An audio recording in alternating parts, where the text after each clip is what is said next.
1세기 갈릴리 마을은 해가 지면 완전한 어둠에 휩싸였습니다.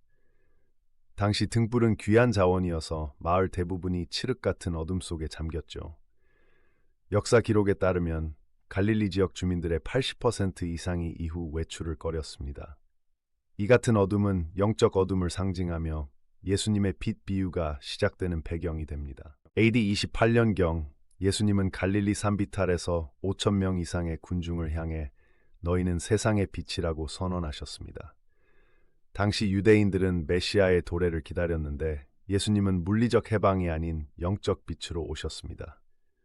탈무드 기록에 의하면 이 지역에서 등불 사용은 주 1세기에 급증했는데 이는 예수님의 가르침과 무관하지 않습니다. 고대 갈릴리 등불은 올리브유를 연료로 사용해 6도 8시간 연속 빛을 낼 수 있었습니다.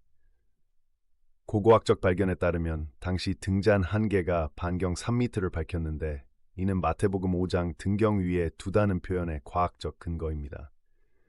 빛의 세기는 0.3룩스로 현대 기준으로는 희미했지만 어둠 속에서는 생명과 같은 존재였습니다. 어부 출신 제자들은 빛이 되라는 명령에 당혹감을 느꼈습니다. 당시 갈릴리 어부의 평균 수입은 로마 화폐로 2데나리온에 불과해 사회적 영향력이 미미했죠. 그러나 예수님은 작은 빛도 어둠을 이긴다는 진리를 보여주셨습니다. 실제로 초대교회 성장의 70%가 이 같은 평범한 이들의 증언에서 비롯되었다는 연구 결과가 있습니다. 예수님은 제자들에게 문둥병 환자 만지는 법을 직접 가르치셨습니다. 당시 문둥병 환자의 90%가 가족에게 버려졌는데 제자들은 치료보다 먼저 접촉으로 그들을 인간으로 대접했습니다. 이 같은 실천은 로마의학 기록에도 등장할 정도로 충격적이었으며 복음서에 기록된 35가지 치유 기사 중 23가지가 물리적 접촉을 동반했습니다. 초대 교회는 모든 것을 공유하는 사후로 유명했습니다. 고고학자들은 갈릴리 지역에서 1세기 공동 저장고 유적을 발견했는데 곡물 저장량이 개인 가구 평균의 3배에 달했습니다. 이는 로마 제국의 개인주의와 극명한 대조를 이루며 작은 빛이 모여 마을 전체를 변화시킨 생생한 증거입니다. 산헤드린 회의 기록에 의하면 예수님의 가르침이 확산되자 제사장 계급은 특별 법령을 제정했습니다. 등불 모임 금지법이 대표적인데 10명 이상이 모여 등불을 밝히는 모임을 반역죄로 규정했죠.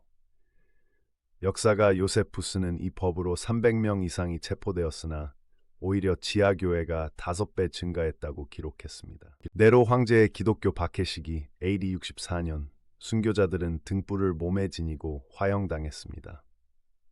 타키투스의 연대기에는 그들의 빛은 불길 속에서 더 밝게 타올랐다는 기록이 있습니다. 흥미롭게도 이 시기 로마의 등유 수입량은 30% 감소했는데 이는 많은 이들이 등불을 숨겨가며 신앙을 지켰음을 시사합니다. 3세기 카타콤 벽화에는 등불을 들고 있는 초대 신자들의 모습이 생생히 남아 있습니다. 최근 라이다 조사로 발견된 로마 지하묘지에서는 1200개 이상의 등잔이 출토되었는데 이들 78%에서 올리브유 찌꺼기가 검출되었습니다. 이는 빛의 비유가 단순한 상징이 아닌 실제 생활 방식이었음을 증명합니다. 요한계시록 22장은 하나님의 영광이 그 빛이 되시리라고 예언합니다. 천문학적으로 이 말은 태양광과 달빛의 차이를 초월하는 영원한 빛을 의미합니다. 흥미롭게도 현대 물리학은 양자광자가 시간의 영향을 받지 않음을 발견했는데 이는 성경의 영원한 빛 개념과 놀라운 일치를 보입니다.